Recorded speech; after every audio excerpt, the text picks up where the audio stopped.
अब बांग्लादेश को लेकर ज़रा समझें कि आखिर बांग्लादेश को लेकर सबसे पहले आपको ये समझना होगा कि पूरा पैसिफिक रीजन जो है ना वो गवर्न होता है यहाँ से, बांग्लादेश से, क्योंकि आपके पास कोई दूसरा रास्ता नहीं है। एक स्ट्रेट ऑफ मलाका है, इसके बाद बांग्लादेश है, यहाँ बेस बन जाएगा तो इसको कवर कर लेंगे, क्योंकि अमेरिका यहाँ यहाँ यहाँ इधर नहीं आ सकता। यहाँ कौन कौन इंटरेस्टेड है? चाइना इंटरेस्टेड है, ठीक है, मैं अभी बताऊँगा चाइना कैसे इंटरेस्टेड है। यहाँ सब लोग इंटरेस्टेड हैं। फिलीपींस में नहीं घुस सकता अमेरिका, इधर नहीं घुस सकता इंडोनेशिया में, ठीक है, ऑस्ट्रेलिया में तो अमेरिका है ही, ठीक है, जापान में अमेरिका ऑलरेडी है। तो उसको कहीं ना कहीं बेस चाहिए आपके यहाँ, जहाँ आ नहीं पा रहा, क्योंकि ये जो रास्ता है ना सर, ये मेन रास्ता है, बिजनेस रूट है, आप इसको समझिए। और यदि ये बिजनेस रूट इसके हाथ आ जाता है तो ये बहुत अच्छी पोजीशन में आ जाएगा। और आप सोच रहे हैं चाइना और अमेरिका लड़ रहे हैं, नहीं, चाइना और अमेरिका दोनों हैंड इन ग्लोव हैं। अब आपको दूसरा मैप दिखाता हूँ, ज़रा इस मैप को देखिए। अब आप सोच रहे होंगे मैप में इतनी नीली नीली, इतनी मोटी मोटी लाइनें क्यों हैं? ये नीली मोटी लाइनें इसलिए क्योंकि 200 नॉटिकल माइल्स तक आपका इलाका होता है, यानी अगर यहाँ से कोई जाएगा तो ये भारत का इलाका है।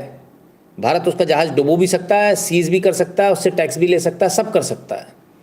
तो ये वो इलाका है। अब ये जो स्ट्रेट ऑफ मलाका जो है, ये फंसा हुआ इलाका है, इनका भी लगता है, इनका भी लगता है, इनका भी लगता है, इनका भी लगता है। तो यहाँ से जो निकलेगा दोनों को टैक्स देना पड़ेगा। जाएँ कहाँ, करें क्या? तो अपना एक बेस बना ले, क्योंकि यहाँ से बार बार आना जाना पड़ेगा, तो बार बार का रट्टा रहेगा, तो अपना बेस हो जाएगा, तो अपने को जो यहाँ पर जो एशियान वाला जो बेनिफिट है वो मिल जाएगा। ठीक है, जो एक्सक्लूसिव इकोनॉमिक जोन है उसमें हमारे को वो मिल जाएगी, दखल मिल जाएगी। इंटरनेशनल लॉज हैं जो united nation convention law of the sea, उसके तहत हमको आना जाना फ्री हो जाएगा। हम वहाँ से मूवमेंट, हमारा फ्री मूवमेंट हो जाएगा। Free movement in the sense हम कभी भी आ जा सकते हैं, अदरवाइज तो बाहर से आपका जहाज़ आ रहा है, जंगी जहाज़ आ रहा है, तो कैसे होगा? हमको नेवल बेस बनाना है ना वहाँ पर। तो अमेरिका इसलिए इंटरेस्टेड है। नेवल बेस से उसका ज़्यादा इंटरेस्ट नहीं है, उसका उससे ज़्यादा इंटरेस्ट है व्यापार से, पैसे से। सारा खेल पैसे का बाबू भैया, समझो। और जैसे ही वो इधर आएगा तो वो धीरे से एशियन में और MS टेक में एंट्री ले लेगा। आप सोचेंगे MS टेक क्या है? Multi sectoral technical and economic cooperation, इसमें एंट्री मार लेगा। और इसमें अपना दखल अमेरिका चाह रहा है किसी भी हाल में। अमेरिका हमारे लिए फ़ायदेमंद है या चाइना, वो भी अभी देख लेंगे। आप इस सारे चीज़ में आप इसको एक तरह से समझिए। जो अमेरिका को चाहिए वो है सेंट मार्टिन्स आइलैंड। ये वो जगह, इतनी सी जगह है, बहुत जरा सी जगह, ज़्यादा नहीं है। उसको ये जगह चाहिए। क्यों चाहिए? अपना बेस बनाने के लिए। ठीक। अब बहुत सारे लोग सोच रहे होंगे कि सेंट मार्टिन आइलैंड से क्या कर लेगा। सबसे पहले इसकी लोकेशन, इसकी जो स्ट्रैटेजिक लोकेशन है बहुत ज़बरदस्त है।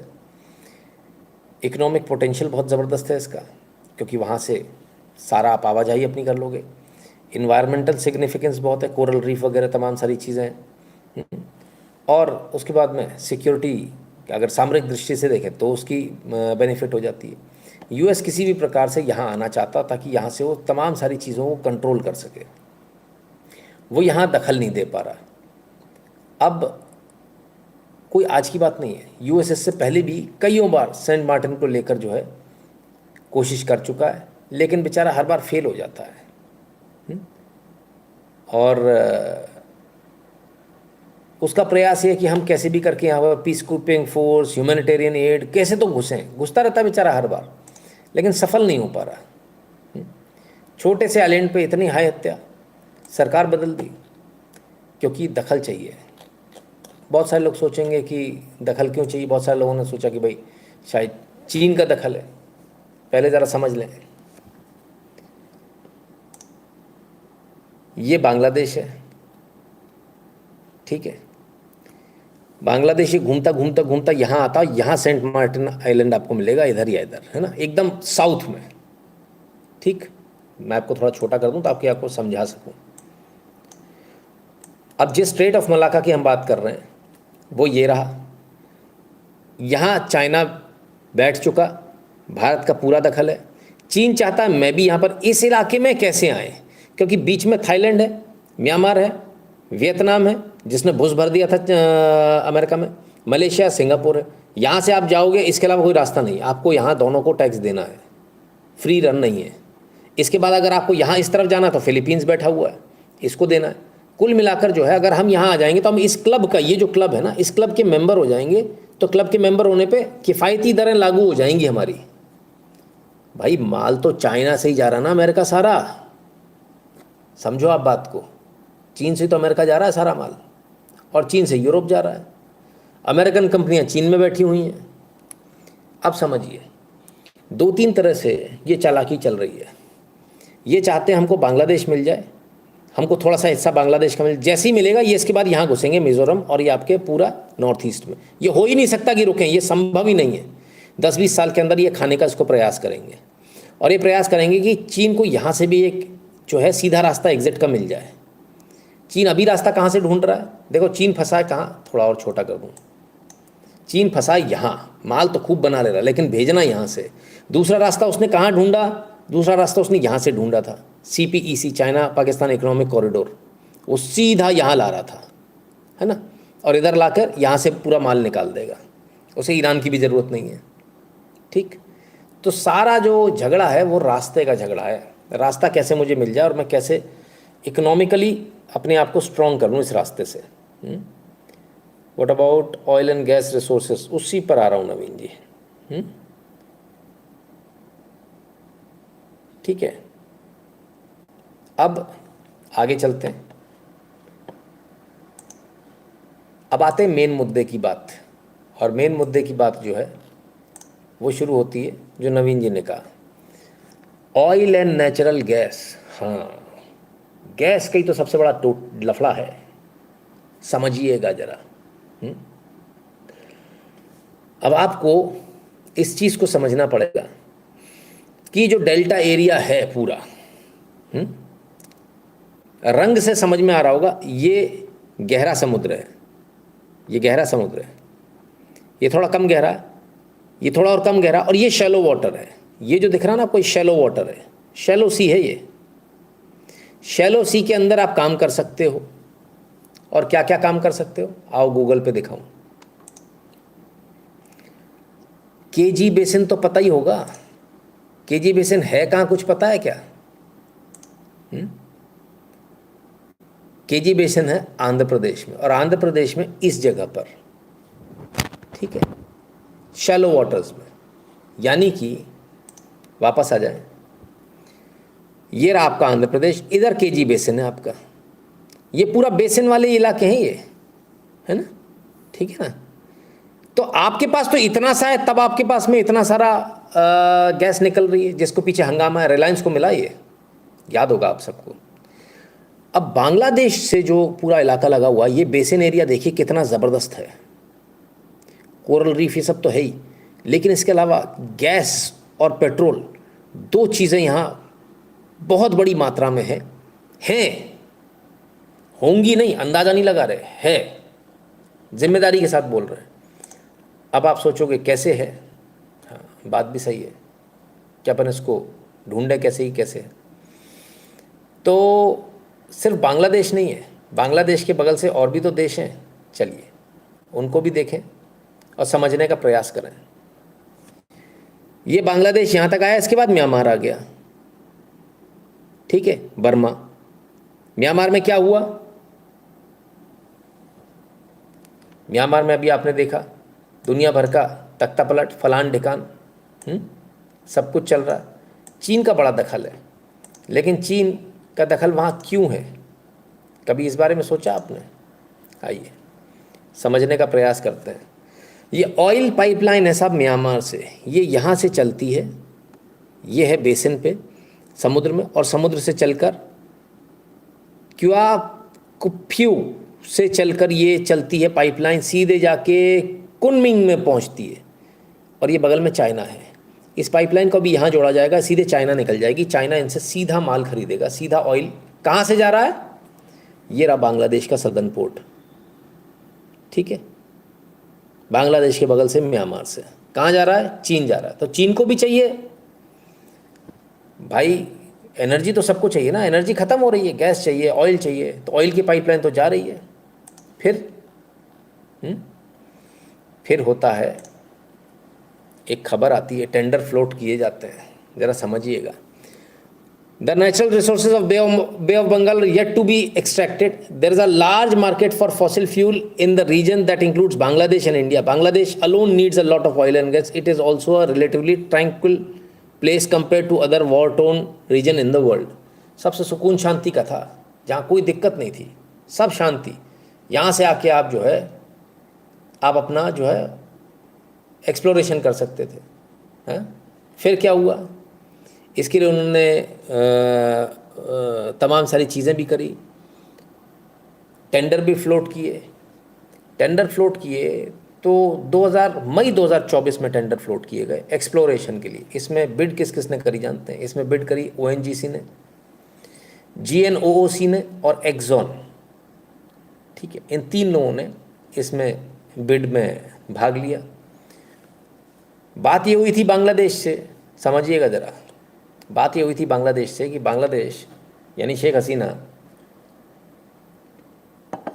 ओएनजीसी को एक कॉन्ट्रैक्ट अवार्ड करेंगी।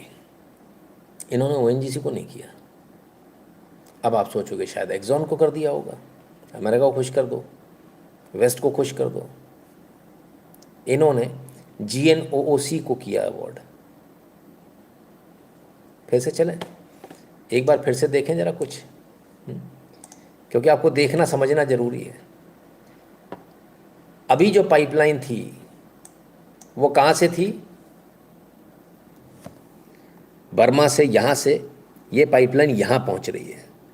अब एक और जगह से बांग्लादेश से मिल रहा है इनको, तो बांग्लादेश से भी जो कंपनी है वो चाइनीज़ कंपनी है जिसको इन्होंने कॉन्ट्रैक्ट अवार्ड किया, तो यहाँ से भी सीधी लाइन डालेंगे। ये तो आपका खाई जाएंगे ना हम। आपके पास बचा ही कितना है?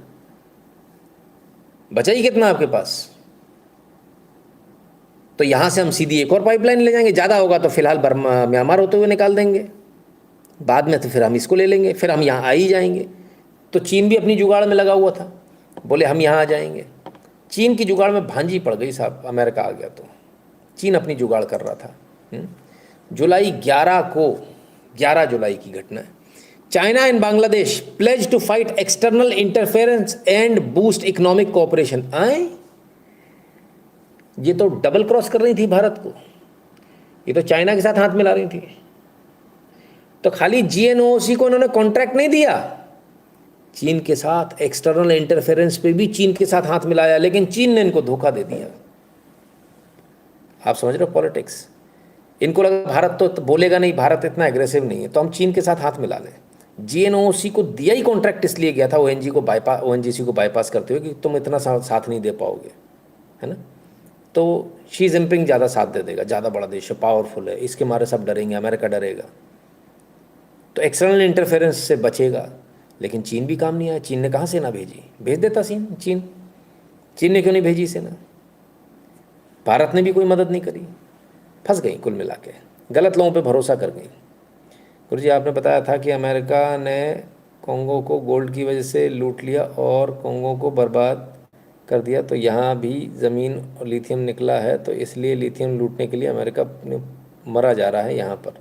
अभी आपके कश्मीर में ही मरा जाएगा, बहुत लिथियम है कश्मीर में भी, है ना। ठीक है, तो शेख हसीना मैडम ने तो हमको दिया ही नहीं कॉन्ट्रैक्ट। आप लोग तो बांग्लादेश कर रहे थे, कॉन्ट्रैक्ट तो उन्होंने किसी और को दे दिया। 24 ब्लॉक अलॉट किए, 24 ब्लॉक्स जीएनओसी को। ये म्यांमार, यहाँ से सीधा जाना था।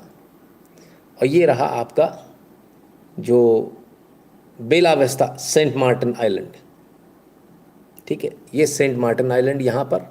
और ये सीधा जो है यहाँ पर, समझ में आ रहा है अमेरिका को क्यों बेस चाहिए?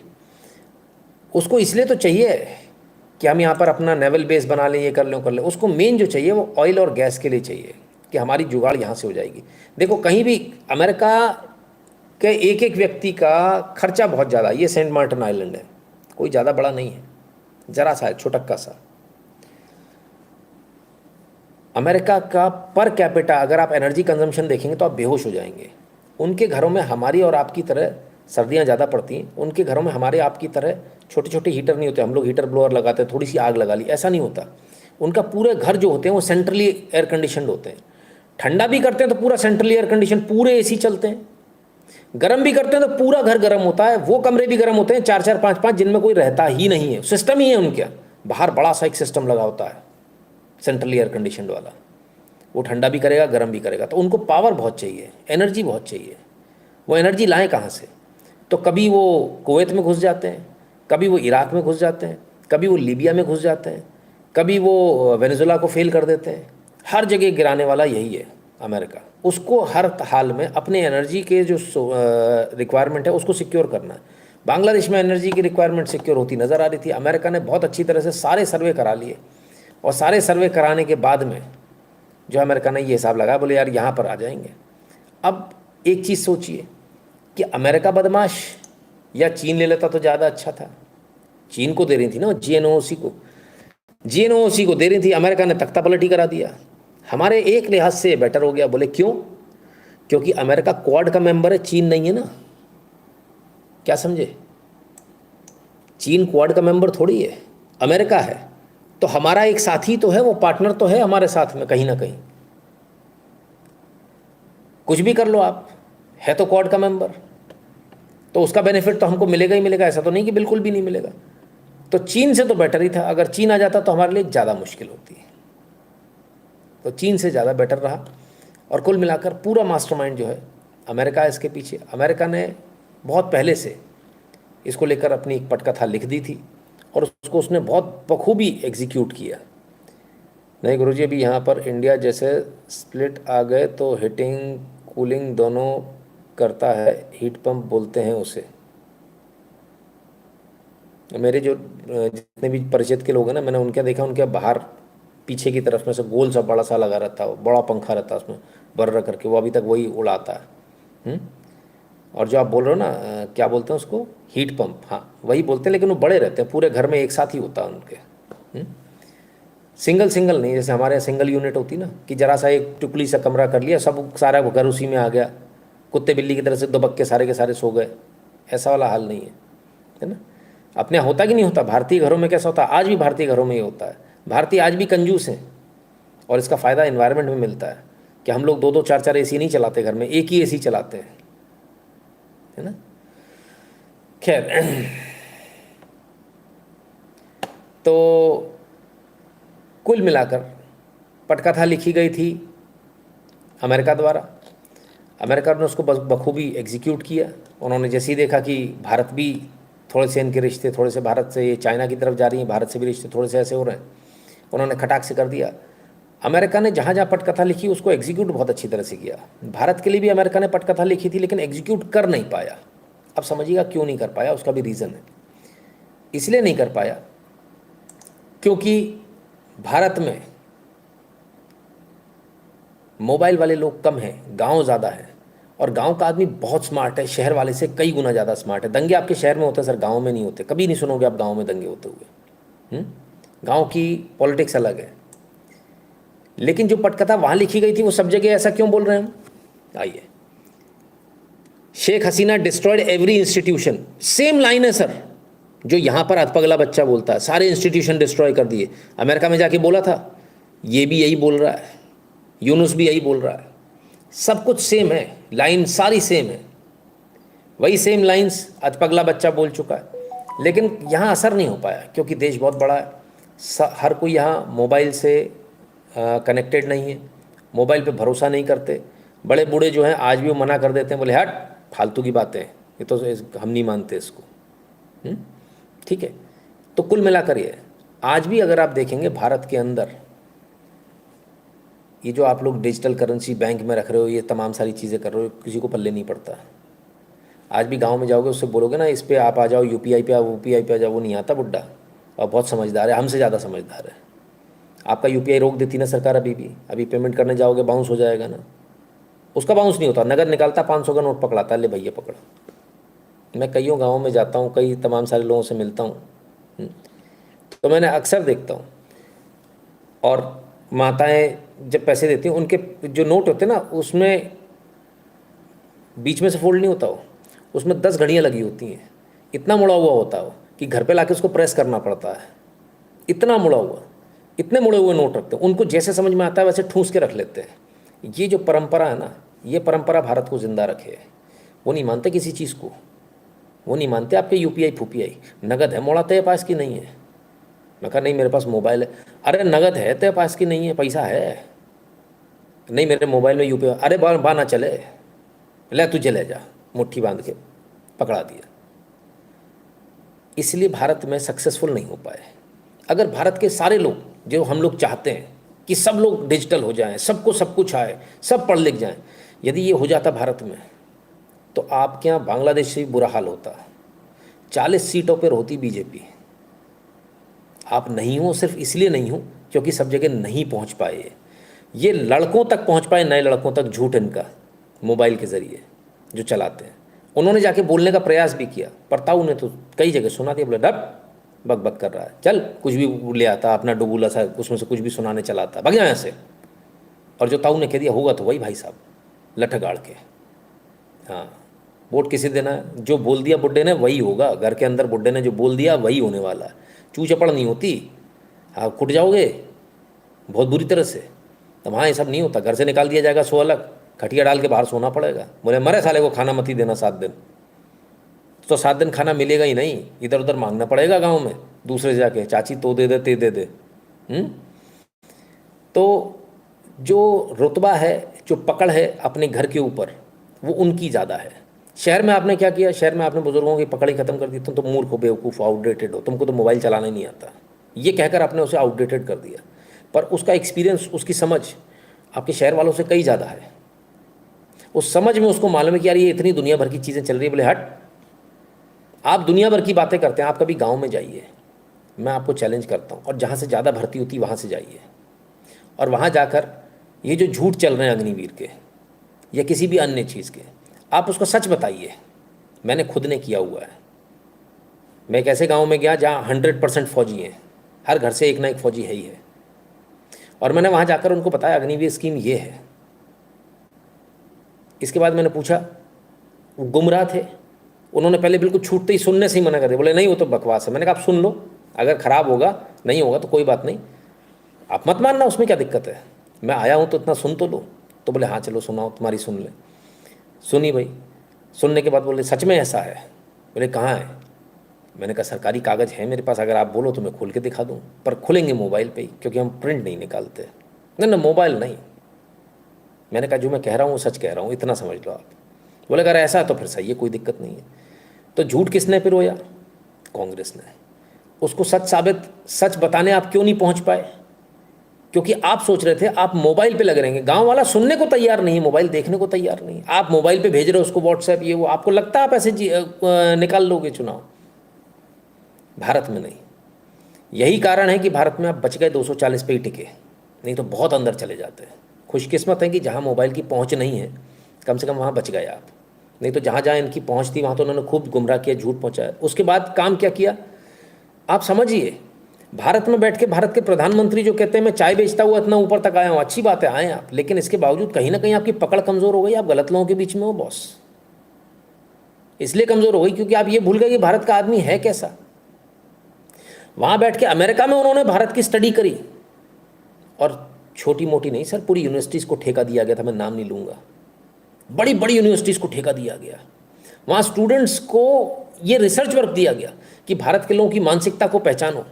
ये AI FI तो उन्होंने बाद में लगाए हैं, उससे पहले रिसर्च मैनुअली कराई है। उस मैनुअली रिसर्च को AI के ज़रिए और ज़्यादा फुल प्रूफ किया। और जब उनको एक चीज़ बहुत अच्छी तरह समझ में आ गई, भारत का आदमी किस पे मानता है, किस पर मानता है, बताओ। कभी मार्केट गए हो? बिजनेस वाले जितने लोग हैं वो अभी हामी भरेंगे, भड़बड़ा के लिखेंगे कमेंट्स। मार्केट गए हो कभी? कभी देखा है? इतनी छोटा सा कोई भी कागज़ फाड़ लिया, कहीं से भी अखबार का कागज़ फाड़ लिया, उसके ऊपर रकम लिख दी 2.5 लाख रुपए, और दे दिया अपनी चिड़िया बैठाकर। वो 2.5 लाख रुपए हैं, वो कागज़ का टुकड़ा 2.5 लाख रुपए है। खो गया तो गया।